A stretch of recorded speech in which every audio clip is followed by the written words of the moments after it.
Assalamualaikum warahmatullahi wabarakatuh.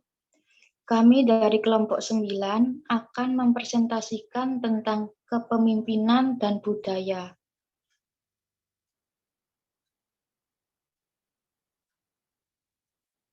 Di sini kami terdiri dari Rizka Indriani, Yeharaina Nabila, dan Ika Dia Saputri.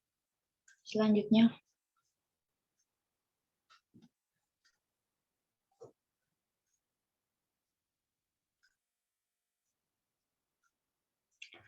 Definisi kepemimpinan budaya. Kepemimpinan adalah suatu proses di mana individu mempengaruhi sekelompok untuk mencapai tujuan. Pengertian ini dipertajam oleh Dabrin bahwa kepemimpinan itu adalah kemampuan untuk menanamkan keyakinan dan memperoleh dukungan dari anggota organisasi untuk mencapai tujuan organisasi. Setiap pemimpin memiliki gaya kepemimpinan yang berbeda-beda. Yang pertama, gaya kepemimpinan otoriter.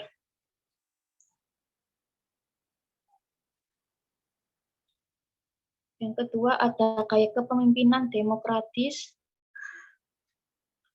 Dan ketiga, gaya kepemimpinan bebas.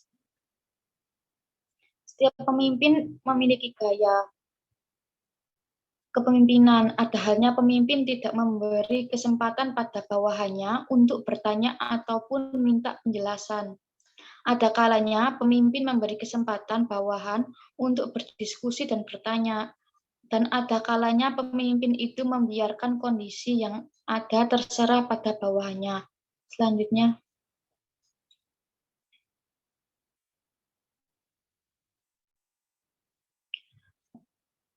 Perubahan telah menjadi suatu bagian integral dari apa yang dihadapi para pemimpin dan manajer dari waktu ke waktu.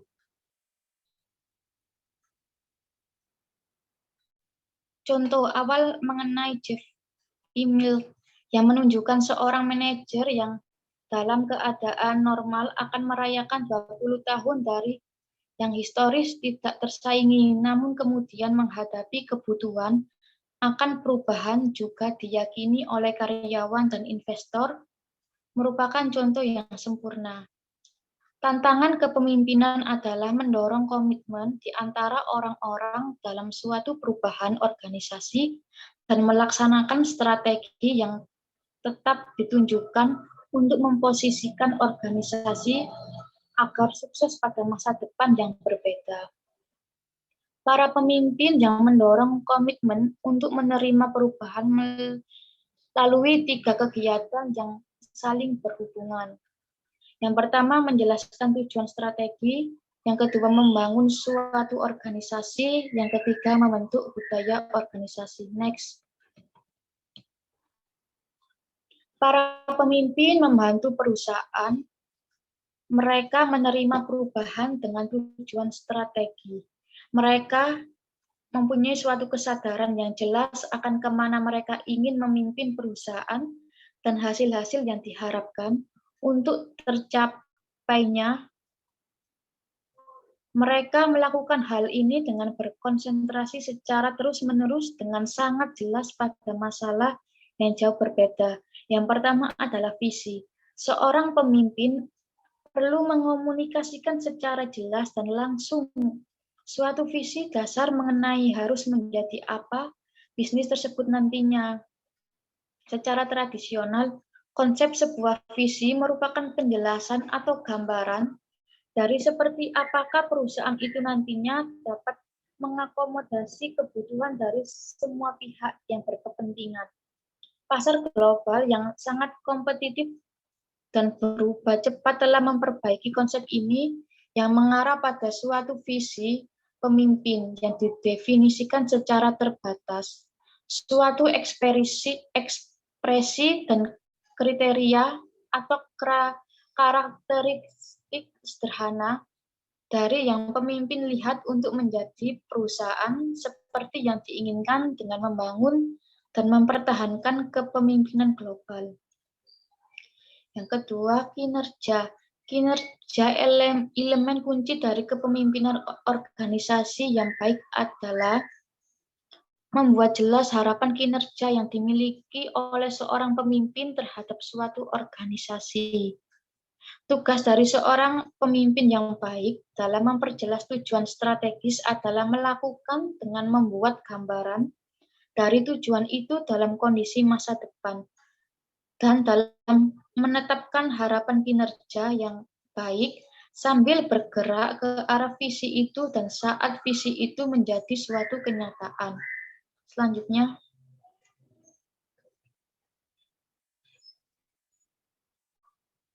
membangun suatu organisasi.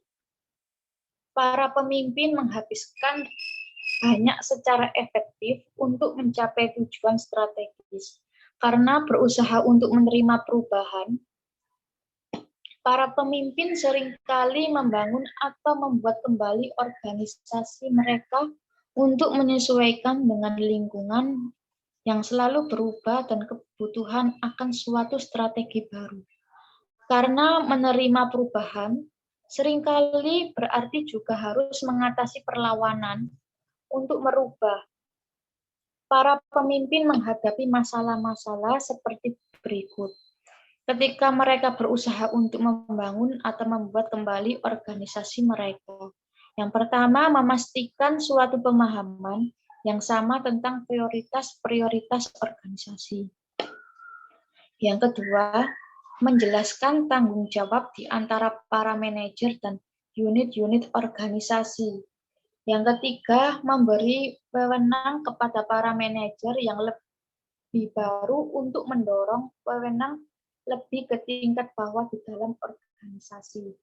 Yang keempat, membuka dan menyelesaikan masalah-masalah dalam koordinasi dan komunikasi dalam organisasi dan melewati batas-batas.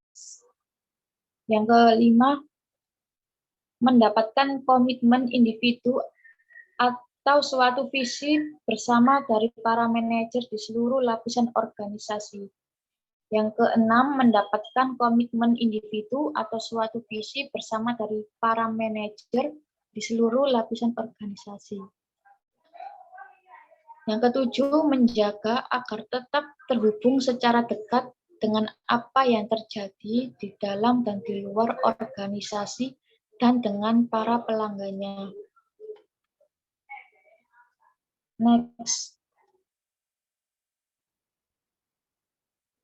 Membangun suatu organisasi, terdapat 3 jalan yang dapat ditempuh oleh para pemimpin, baik mengenai pembangunan organisasi yang mereka inginkan dan menghadapi masalah-masalah seperti yang terperinci.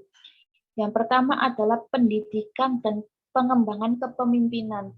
Usaha untuk membiasakan para pemimpin masa depan dengan keahlian-keahlian penting baik perusahaan dan untuk mengembangkan para pemimpin hebat di antara manajer yang Anda pekerjakan. Yang kedua, ketekunan. Kemampuan untuk melihat suatu komitmen hingga mencapai penyelesaian jauh setelah kebanyakan orang berhenti berusaha. Ahli strategi terkemuka menjelaskan bagaimana Jeff Bezos menerapkan kepemimpinan dalam memimpin Amazon.com. Yang ketiga, prinsip. Prinsip merupakan standar pribadi mendasar yang mengarahkan rasa kejujuran, integritas, dan kelakuan etis Anda sebagai pemimpin. Jika memiliki sebuah kompas moral yang jelas, yang mengarahkan prioritas-prioritas dan Anda tetapkan bagi perusahaan, Anda akan menjadi pemimpin yang efektif. Next, the Ethic Guide memiliki bisnis week mengatakan secara sederhana bahwa prinsip-prinsip harus diturunkan ke dalam 5 prinsip. Yang pertama, jangan merusak. Yang kedua, buatlah segalanya menjadi lebih baik. Jadi seorang pemimpin harus mampu menguasai segala bentuk perubahan dan kepastian tujuannya. Untuk mencapai semua, tentunya seorang pemimpin harus memiliki beberapa kemampuan seperti kemampuan merealisasikan ide-ide atau gagasan, mampu menyusun rencana yang terarah, mampu mengeksekusi, dan mampu berorientasi pada pencapaian terbaik. Yang ketiga, hargai orang lain. Menghargai terhadap orang lain adalah untuk menciptakan kebahagiaan dan kemajuan bersama. Bahwa di mana ada kedamaian di situ ada kebahagiaan dan di situ juga akan terjadi kemajuan. Yang keempat, adil. Karena menjadi seorang pemimpin tidak bekerja sendiri tanpa rekan-rekannya, pemimpin tidak bisa apa-apa. Oleh karena itu, kalau pemimpin nggak adil, maka timbul asumsi, pilih kasih. Dan kalau sudah begini, bakalan berantakan suatu lembaga atau organisasi yang dipimpin. Mengapa? Karena pastinya anggota yang lain ingin mendapatkan hak yang sama. Yang kelima adalah sabar. Pemimpin yang sabar memahami betul apa yang harus diperbuatnya dan mana yang harus ditinggalkannya. Memahami prinsip-prinsip yang ada di dalam organisasi yang dipimpinnya, memahami nilai-nilai yang harus dianutnya, juga harus dianut oleh para pengikutnya. Selanjutnya adalah merekrut dan mengembangkan kepemimpinan operasional yang berbakat. Berikut 4 karakteristik peranan penting untuk mewujudkan kompetensi yang dibutuhkan dari manajer pada masa kini. Yang pertama, ada kesadaran diri, yaitu dalam hal kemampuan untuk membaca dan mengerti emosi seseorang, serta menilai kekuatan dan kelemahan dari seseorang, yang didasarkan pada kepercayaan yang berasal dari penghargaan diri sendiri yang positif. Setelah itu yang kedua ada pengelolaan diri. Pengelolaan diri berarti dalam hal integritas, kejujuran, inisiatif, dan berorientasi pencapaian. Setelah itu yang ketiga ada kesadaran sosial, yaitu berkaitan dengan merasakan emosi orang lain atau empati, mempelajari organisasi, dan mengenali kebutuhan-kebutuhan pelanggan. Setelah itu yang keempat ada keahlian sosial. Keahlian ini sehubungan dengan mempengaruhi dan menginspirasi orang lain, seperti berkomunikasi, berkolaborasi, dan membangun hubungan dengan orang lain, serta mengelola perubahan dan konflik. Berikutnya, ada 7 sumber kekuasaan dan pengaruh yang tersedia untuk setiap manajer.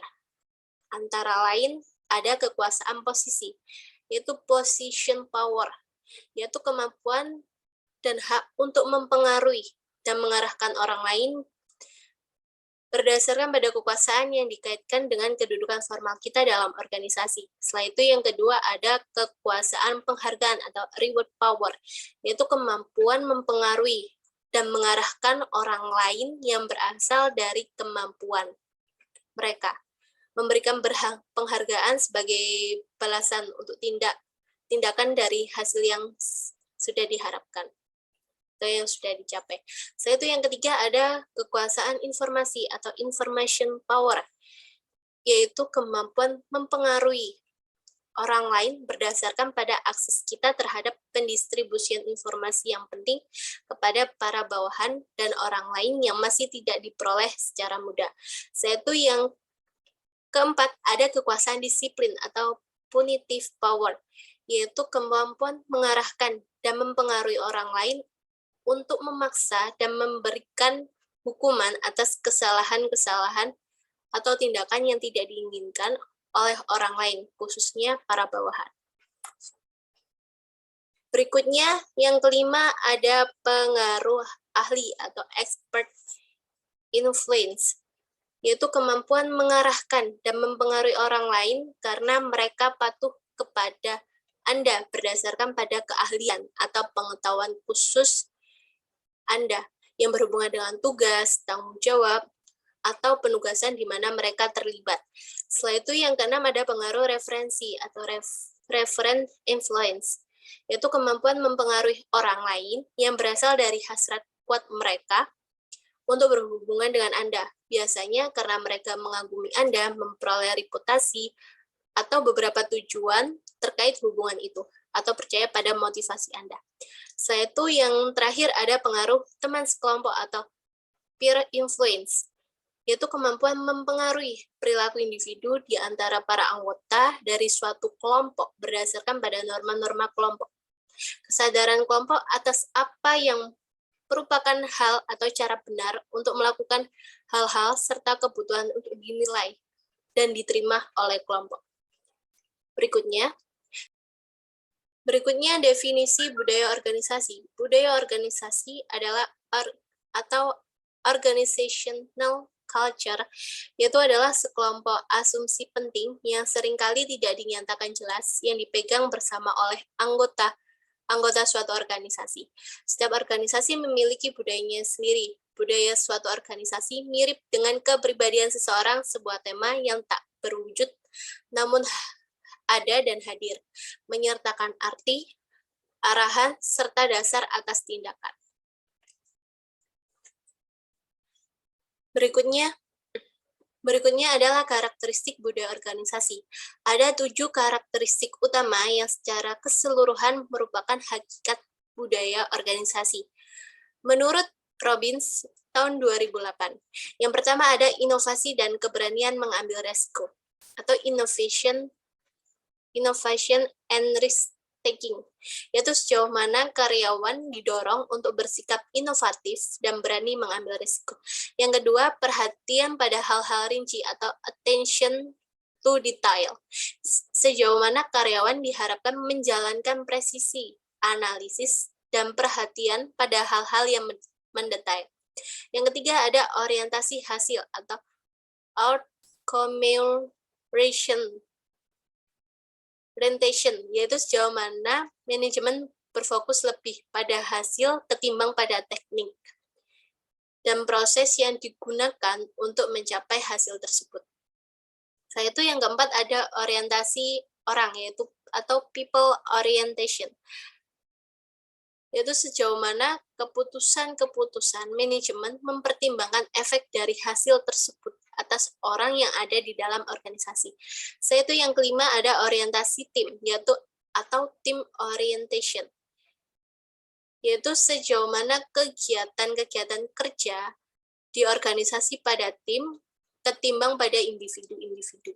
Yang keenam ada agresifan, yaitu sejauh mana orang bersikap agresif dan kompetitif, bukannya santai-santai. Setelah itu yang ketujuh ada stabilitas atau stability, yaitu sejauh mana kegiatan-kegiatan organisasi menekankan dipertahankannya status quo dalam perbandingannya dengan pertumbuhan. Berikutnya adalah peran kepemimpinan dalam budaya organisasi. Apa yang seorang pemimpin lakukan atau harus lakukan menunjukkan pengaruh pada budaya organisasi, baik akan memperkuatnya maupun untuk menunjukkannya. Contoh standar dari sifat dari menjadi apa yang seharusnya. Yaitu bagaimana pemimpin berperilaku dan menekankan aspek-aspek tersebut untuk menjadi seorang pemimpin merupakan apa yang dilihat seluruh organisasi sebagai hal penting untuk dilakukan dan dinilai. Selanjutnya, membangun waktu dalam organisasi. Beberapa pemimpin telah bergabung dengan organisasi untuk waktu yang lama. Apapun jenis pemimpin dengan masa jabatan yang lama, sosok itulah yang dikenal secara luas dalam dunia bisnis yang sangat dipengaruhi oleh media. Standar etis adalah dasar seseorang dalam membedakan hal yang benar dan hal yang salah. Hal-hal tersebut tidak perlu diulang dalam konteks menjadi seorang pemimpin, tetapi yang penting adalah mengakui bahwa budaya suatu organisasi dan secara khusus hubungan antara pimpinan dan sifat dari budaya terikat sangat erat dengan standar etika dari perilaku, tindakan, keputusan, dan norma yang terwakili melalui sosok seorang pemimpin. Para pemimpin dan rekan utamanya memainkan suatu peran kunci dalam membentuk dan mendefinisikan standar etis yang diserap ke dalam dan membentuk budaya organisasi yang mereka pimpin. Standar etis tersebut kemudian menjadi paduan yang kuat namun informal terhadap perilaku, keputusan, dan hubungan para anggota dari budaya atau kelompok itu. Selanjutnya,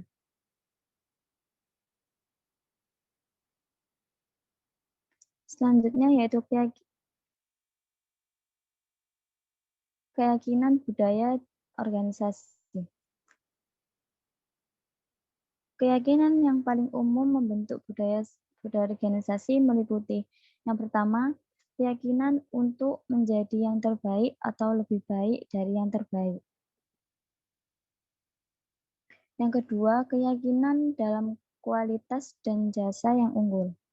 Yang ketiga, keyakinan akan pentingnya karyawan sebagai individu dan percaya pada kemampuan mereka untuk memberikan kontribusi yang kuat.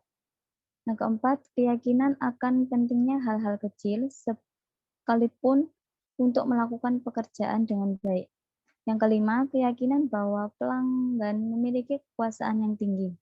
Yang keenam, keyakinan yang memberikan inspirasi kepada karyawan untuk melakukan yang terbaik apapun kemampuan mereka. Yang ketujuh, keyakinan akan pentingnya komunikasi informal. Yang terakhir, keyakinan bahwa pertumbuhan dan keunggulan mereka hal yang penting bagi kemakmuran perusahaan. Setiap perusahaan melakukan keyakinan ini secara berbeda-beda agar sesuai dengan situasi tertentu dan nilai-nilai setiap perusahaan. Next.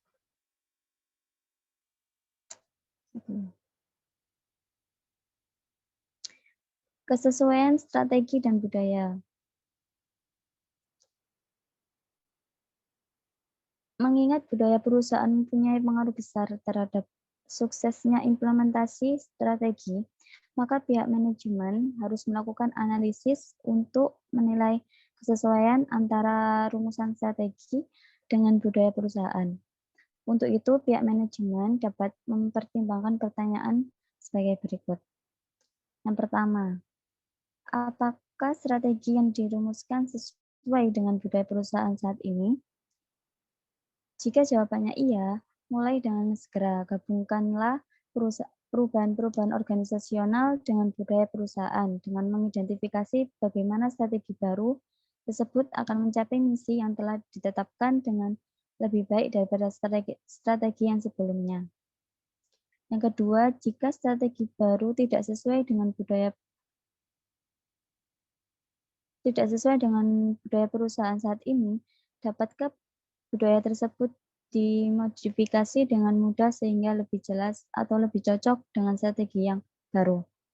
Jika jawabannya iya, jalankan strategi baru tersebut dengan hati-hati dan memperkenalkan serangkaian kegiatan perubahan budaya, misalnya modifikasi kecil terhadap struktur kegiatan pelatihan dan pengembangan SDM, memperkerjakan manajer-manajer yang baru lebih cocok dengan strategi yang baru.